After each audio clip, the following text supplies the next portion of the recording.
मोनसे खोथाया बे जे BPF दोलोआव दिनैनि दिनाव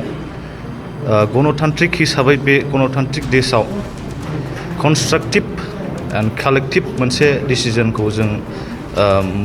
बे बुस्थुआ मिसिं BPF आव बुंनो थाङोब्ला जोंहा सासेबो इन्टेलेक्चुयेल लिडार गैला जायनि जाहोनाव जोंनि इयुथ्सफ्रा एबा जोंनि ग्रासरुट लेभेलनि वार्कार्सफ्रा बयबो साफ्रोमबो सोद्रोमाफ्रा वार्कार्सफ्रा जोंना गारजोबनानै दंजोबो बुंनो थाङोबा दिनै जोंना इयुथ्सफ्रा जाखिनि BPF आव दङ दा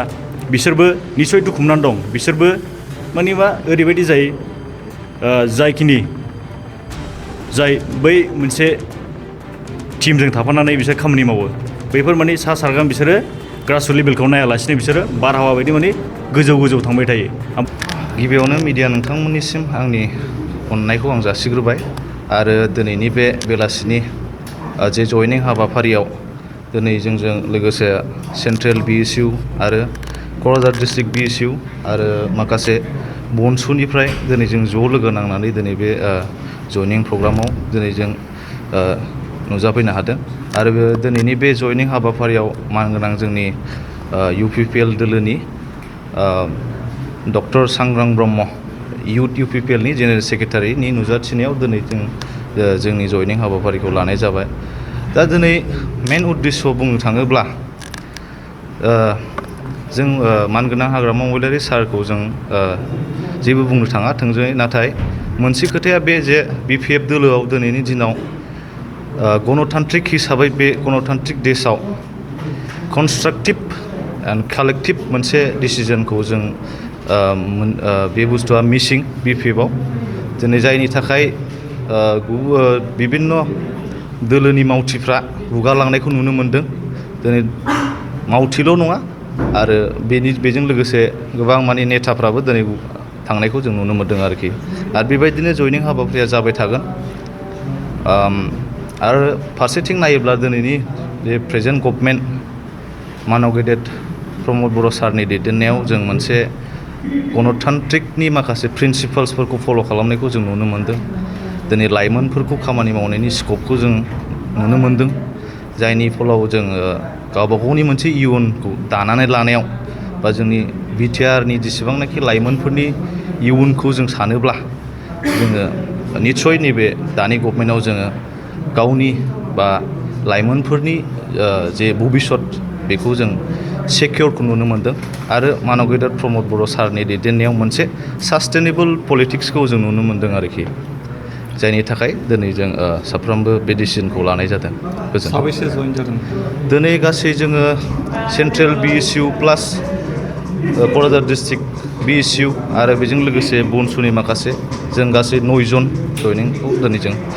लानाय जादों। नोंथांमोना सिगाङाव बनसु खालामदोंमोन आरो BSU दंमोन जे जोंहा मोनसे भबिष्यत नांगौ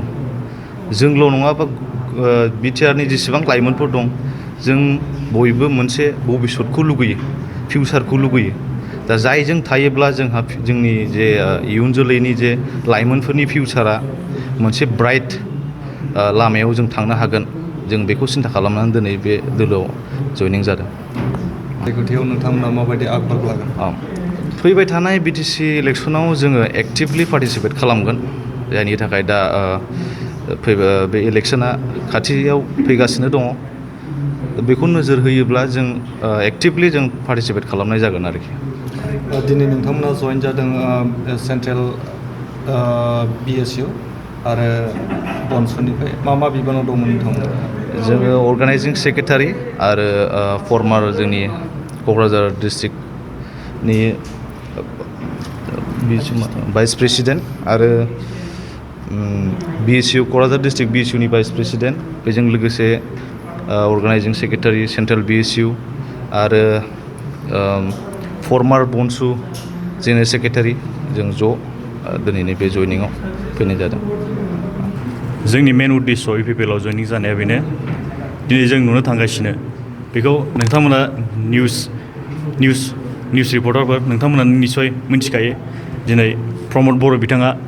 जाखिनि मिशन आरो भिजन लानानै बे खामानिखौ एक्टिभलि मावगासिनो निस्सय नोंथांमोनाबो नुनो थांगासिनो दिनै जोङो इयुथ्सफोरनि बेला साख्रि साख्रिनि बेलायावबो जोंहा प्रमद बर' सारा बयनोबो केपाबल पार्सनफोरनो बे साख्रि होनानै दङ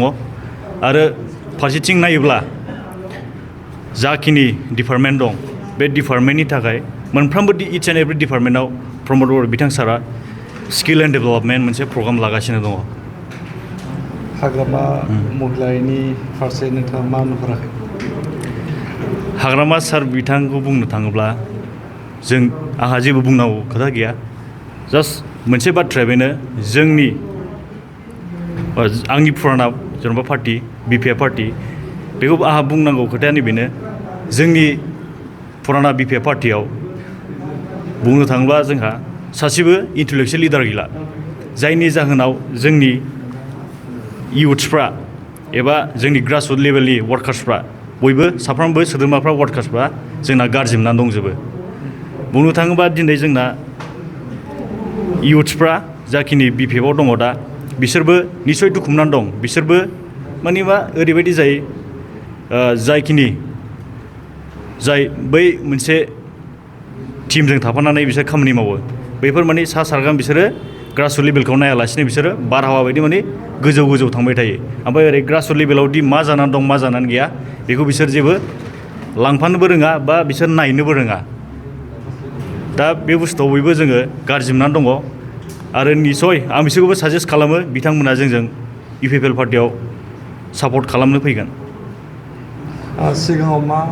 आफादाव दंमोन नोंथाङा? आङो क'क्राझार डिस्ट्रिक्ट BSUनि भाइस प्रेसिडेन्टमोन। बर'आथ' सोर बेथ' सासे भारा लाजानाय मानसिसो हाग्रामा सारजों आरो बुंनो थाङोबा बिथाङा BPI जेबो मेम्बारशिप गैया प्राइमारियावनो हक ब्लकआवनो हक बा सेन्ट्रेलावनो हक बे सासे भारा लाथ'जानाय मानसिसो बिक्रम दैमारिया। दिनैनि समाव आरो मा बुंबावनो लुगैयो नोंथाङा बिक्रम दैमारिखौ मा बुंबावनो बेखौथ' आंसो फेमास खालामनाय बायदि जादों।